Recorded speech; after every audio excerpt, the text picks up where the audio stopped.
गुरुवार को वक्फ बोर्ड के काले कानून के खिलाफ एआईएमआईएम पार्टी के बिहार प्रदेश अध्यक्ष सह अमर विधायक अख्तरुल ईमान की अध्यक्षता में जिले के किशनगंज से पोटिया, ठाकुरगंज, दिघल बैंक, बहादुरगंज, टेढ़ागाछ, कोचाधामन होते हुए किशनगंज में जाकर यह रैली समापन होगी।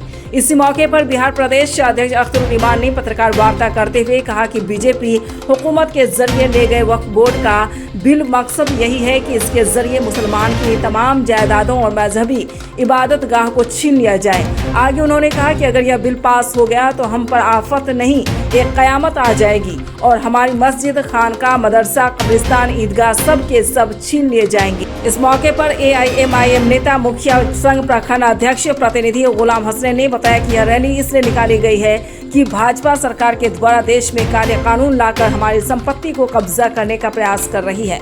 वक्फ का मतलब है कि हमने अपनी संपत्ति को अल्लाह के नाम पर दे दिया है, इसी का नाम वक्फ है। वहीं एआईएमआईएम नेता रहील अख्तर, जिलाध्यक्ष रहीमुद्दीन उर्फ हैबर बाबा, इस्तियाक राहिल अख्तर, प्रखंड अध्यक्ष शाहिर अनवर उर्फ टोनी, मुफ्ती जावेद अख्तर, सामाजिक कार्यकर्ता जफीर गुलाम नुमानी सहित आदि ने कहा कि अगर हमारी मांगे भारत सरकार पूरा नहीं करेंगी तो हम बड़े पैमाने पर विरोध प्रदर्शन करेंगे। केंद्र सरकार जिस तरह अभी वक्फ बोर्ड का निर्णय लेकर एक बिल पास करने की प्रयास कर रही है, यह बिल्कुल गलत है, क्योंकि हम अपनी संपत्ति को अगर वक्फ कर देते हैं तो इसका सरकार से क्या मतलब है। रैली में 1000 से अधिक लोगों ने शामिल होकर वक्फ बोर्ड बिल का पुरजोर तरीके से विरोध किया है। मामला ये है कि सिर्फ एमआईएम के जानिब से नहीं, अल्लाह का शुक्र है मुसलमानों की जितनी भी मिली तंजीमें हैं, जितने भी मसलक हैं, सबके तरफ से मुत्तहिद होकर इस काले बिल की मुखालफत की जा रही है। मुसलमानों से बाबरी मस्जिद छीनी गई है, गोधरा ही में नहीं हज़ारों जगह पर मुसलमानों की गर्दन काटी गई है, माओ बहनों की इज्जत और आबरू लूटी गई है, मुसलमानों के कारोबार पामाल किए गए हैं। अब अगर वक्फ बिल का ये काला कानून पास हो गया तो मुसलमान न अपनी मस्जिदों में नमाज पढ़ पाएगा, न इनके मदरसे बाकी रहेंगे, न इनकी खानकाहें बाकी रहेंगी, न इनके मज़ार महफूज होंगे, न ये कब्रिस्तान में चैन से दफनाने दिया जाएगा। मोदी इसके ज़रिए से इस मुल्क के मुसलमानों को पामाल करना चाह रहा है, और अगर वक्फ बिल ये काला कानून पास हो गया तो मुल्क में मोदी खाना जंगी पैदा कर देगा। इसलिए मुसलमानों का यह फरिया बनता है कि वक्फ की जो मिल्कियत है वो मिल्कियत अल्लाह की अमानत है, उसकी हिफाजत करना मुसलमानों का दीनी और ईमानी फरीजा है। वक्फ का यह काला कानून शरीयत इस्लामिया के खिलाफ है, वक्फ का यह काला कानून हिंदुस्तान के संविधान के खिलाफ है। इसलिए इसकी मुखालफत करना हर बालिग और ईमानदार शहरी की जिम्मेदारी है। और अच्छा हुआ है पार्लियामेंट में तमाम तर मुस्लिम एमपीज़ ने इसकी मुखालफत की है, तमाम तर पार्टियों से ऊपर उठकर मुसलमानों ने इसकी मुखालफत की है, और इंसाफ पसंद हिंदू एमपीज़ ने भी हमारा साथ दिया है।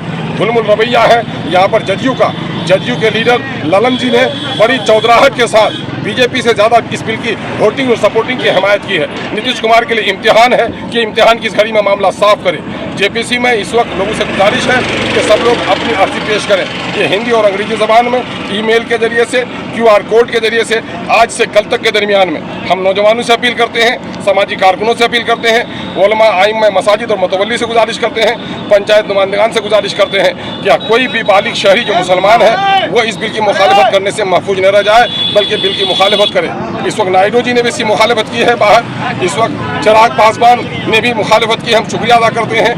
मांझी जी भी अपना रवैया साफ करें, और जेपीसी में सब लोग अपनी मुखालफत में वोट डालें, और साथ ही पार्लियामेंट में इसमें सबकी मुखालफत करें। ये क्या करेंगे ये इनका मामला है, लेकिन मुसलमानों का यह फ़र्ज बनता है कि हर जी शऊर मुसलमान जो बालिग है इसकी मुखालफत करे। वो नहीं अल्लाह की ज़मानत की हिफाजत की आज मुखालफत न किया तो कल जलील भी होगा और क़यामत के मैदान में अल्लाह के यहाँ जवाबदेह भी होना पड़ेगा। हम सब कुछ बर्दाश्त कर सकते हैं, अपनी जान की बाजी लगा देंगे, लेकिन ये काला कानून पास होने नहीं देंगे। उनके मसाइल से जिसको जितना दर्द होता है वह आवाज़ उठाता है, कोई नहीं उठाता, उस पार्टी का मसला है। एमआईएम हुकूमत के नशे में नहीं आई है, आज कोई इलेक्शन नहीं है। एमआईएम कभी भी इक़्तिदार की हवस की लड़ाई नहीं लड़ती है, एमआईएम इंसाफ की लड़ाई लड़ती है। इस मुल्क में मुसलमानों को इज्जत और आबरू और शरीयत के मुताबिक जीने दिया जाए, ये लड़ाई लड़ती है। दलितों के, शोषितों और पीड़ितों के सम्मान की लड़ाई लड़ती है, ज़ात मजहब से ऊपर उठकर लड़ाई लड़ती है, और सीमांचल के पिछड़ेपन की अगर आवाज़ किसी ने उठाई है तो एमआईएम ने ही उठाई है। इसको बच्चा जो हमारे बुजुर्ग अकाबिरीन हैं, हमारे सियासतदान हैं कौमी सतह के, जो तय करेंगे उसके फरमान की हम लोग तामील करेंगे। अगर जान की बाजी देनी पड़ेगी तो जान की बाजी देंगे। मोदी सरकार जिस तरह से वक्फ में एक बिल लाया है उसके खिलाफ में हम लोग, हमारा इमाम पार्टी एहतजाजी जुलूस निकाला है। जुलूस निकाल के हम लोग सबों को ये जागरूक कर रहे हैं, सबों तक ये बात पहुंचा रहे हैं। कल आखिरी तारीख है, आप QR के माध्यम से, लेटर के माध्यम से, ईमेल के माध्यम से आप अपनी विरोध दर्जाएँ दर्ज करें। अगर ये बिल आ गया तो हमारे नस्लों के लिए बहुत ख़राब होगा। आप सबों से गुजारिश है कि कल तक QR के माध्यम से और ईमेल के माध्यम से आप ज़रूर अपना विरोध दर्ज करें, नहीं तो हमारे लिए, हमारे नस्लों के लिए बहुत ख़राब दिन आने वाला है।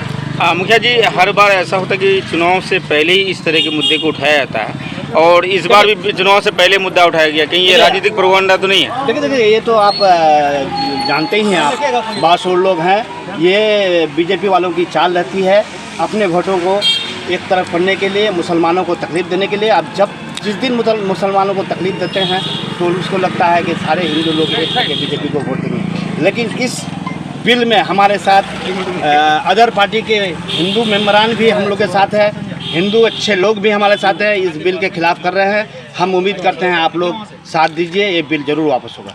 हाँ, सरकार से क्या कहना चाहेंगे इस बिल को लेकर? सरकार इस बिल को वापस करे, नहीं तो हम लोग बहुत बड़ा विरोध दर्ज करेंगे, चक्का जाम तक होगा, पूरे हिंदुस्तान में चक्का जाम होगा अगर ये वापस नहीं करें। आपकी तारीफ? गुलाम हसनैन, पूर्व प्रमुख ठाकुर। जो है वक्फ के जो आज आखिरी तारीख रही है 13 तारीख को, इसीलिए जो है आज पूरे ज़िला भर में जो है एक आक्रोश व्यक्त करने के लिए एक महारैली बिहार प्रदेश अध्यक्ष जनाब अख्तरुल ईमान साहब की जो है सरपरस्ती में निकाली गई है। और यकीन मानिए ये बिल जो है मुसलमानों के ख़िलाफ़ है और एक तबके को, यानी एक जो कहीं माइनॉरिटी जो तबका है पूरे हिंदुस्तान में, और जो आप कहिएगा कि ये कहीं ना कहीं एक आक्रोश व्यक्त कर रहे हैं कि इस बिल को जो है सरकार वापस ले। जो ये अभी JPC बनी है, जॉइंट पार्लियामेंट कमेटी, ये जो है आखिरी तारीख है, इनको रिपोर्ट देना है आगे पार्लियामेंट में, तो ज़्यादा से ज़्यादा हम लोग जो है इसमें जो है ये जो है मजम्मत करने का काम कर रहे हैं।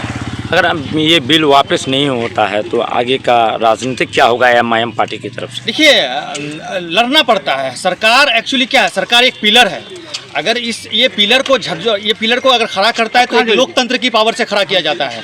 जब तक ये पिलर को हम लोग हिलाएंगे नहीं, झकझोरेंगे नहीं, तो पिलर उखड़ेगा नहीं। और जाहिर सी बात है, इससे बड़े बड़े हिटलर शाही उखड़ चुका है। तो ये मोदी हुकूमत है, और मोदी हुकूमत समझ लीजिए कि 2010 से जब से ये काबिज है तो एक से एक मुसलमानों के खिलाफ आइन ला रहा है, पार्लियामेंट में कानून बनाया जा रहा है। लेकिन आप मानिए, जिस तरीके से हम लोग NRC NPR का विरोध किया, CAA का विरोध किया, सेम उसी तरीके से पूरे मुल्क के मुसलमान इस वक्त वक्फ तरमीमी बिल का जो है इस वक्त मुखालिफत कर रहे हैं। क्या शुभ नाम है आपका? राहिल।